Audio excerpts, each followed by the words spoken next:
नमस्कार। सबसे पहले मैं आपका दिल से धन्यवाद देना चाहता हूं जो आपने हमारे प्रोग्राम पे ट्रस्ट दिखाया है और इनरोल किया है। ये वीडियो आपके सिग्नेचर रेमेडी के लिए बना रहा हूं जिससे आपको कुछ इम्पोर्टेंट बातें समझने में आसानी होगी। हमारे लाइफ में जो भी चल रहा है वो केवल हमारे सबकॉन्शियस माइंड के पैटर्न्स का रिफ्लेक्शन होता है। आपके हैंडराइटिंग से और आपके सिग्नेचर एनालिसिस से हम आपके सबकॉन्शियस माइंड के पैटर्न्स के बारे में आसानी से जान सकते हैं और आपके फाइनेंशियल ग्रोथ में रुकावट पैदा करने वाले पैटर्न्स को अंडरस्टैंड कर सकते हैं। सिग्नेचर रेमेडी आपके फाइनेंशियल ग्रोथ के लिए सबकॉन्शियस माइंड के पैटर्न्स को रिवायर करने में मदद करती है। तो चलिए शुरू करते हैं। एज ए बिजनेस ओनर आपको हमेशा फ्लेक्सिबल रहना होता है, इसलिए आपको आपके नाम का केवल इनिशियल लेटर निकालना है। अपने सिग्नेचर में आपको पूरा नाम नहीं लिखना होता है और अपना पहला लेटर आपके हैंडराइटिंग के साइज से डबल निकालना होता है। इससे आप बड़ा सोच पाओगे और बड़ा काम करने का कॉन्फिडेंस आपके अंदर आना शुरू होगा।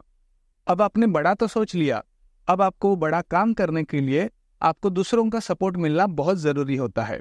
इसलिए हम आपके पिता के लेटर का केवल इनिशियल करने के लिए लगाते हैं। उससे आपकी सूर्य नाड़ी एक्टिवेट होती है। दूसरा लेटर केवल पिता का लेटर नहीं होता है, इससे आपका गुरु, आपका बिजनेस पार्टनर और आपके लाइफ में जो भी बड़ा व्यक्ति आता है जो आपके लाइफ को इन्फ्लुएंस कर सकता है, वो सभी चीजें इससे एक्टिवेट होती है और आपको उनसे ऊर्जा मिलना शुरुआत होती है। इसलिए सेकंड लेटर बहुत इंपॉर्टेंट होता है। सेकंड लेटर आपके पहले लेटर से 20% छोटा निकालना है और उसका कैपिटल फॉर्म होना चाहिए। अब आते हैं आपके सरनेम को लेके। आपका सरनेम का पहला लेटर कैपिटल होना चाहिए और बाकी सारे लेटर स्मॉल होने चाहिए। आपको एक रूल याद रखना है कि आपका सरनेम चाहे कितना भी लंबा हो चाहे कितना भी छोटा हो, सरनेम के सारे लेटर्स कनेक्टेड होने चाहिए और रीडेबल होने चाहिए। कनेक्टेड और रीडेबल करने से आपकी रिलेशनशिप सुधरना चालू होती है। आपका सरनेम आपकी चंद्र नाड़ी को दर्शाता है, जिससे अगर आपने आपका सरनेम का लेटर कंप्लीट कनेक्टेड और रीडेबल कर लिया, उससे आपके सबके साथ रिलेशनशिप सुधरना चालू होती है और आप जो सोचते हो वो करने की ऊर्जा एक्टिवेट होती है। आपका पर्सनल फाइनेंस भी सुधरता है।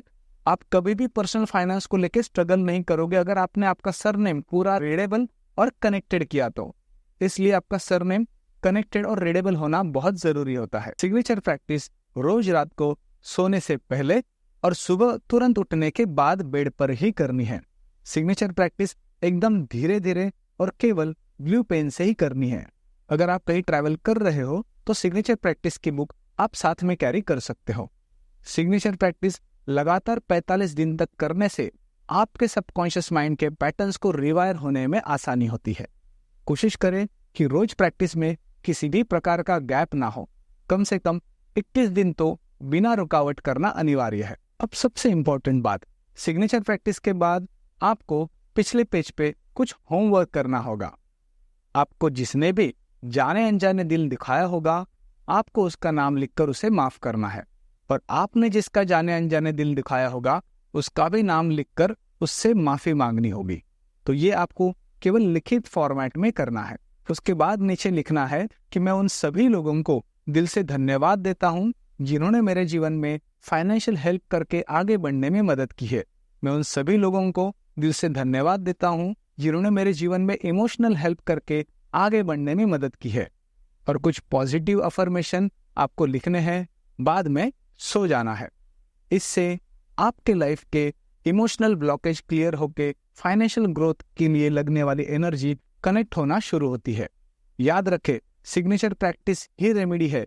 केवल बैंक में और पैन कार्ड में सिग्नेचर चेंज करने से कुछ फायदा होने वाला नहीं है, बल्कि नियमित सिग्नेचर प्रैक्टिस से ही आपके सबकॉन्शियस माइंड के पैटर्न्स रिवायर होने में मदद होगी।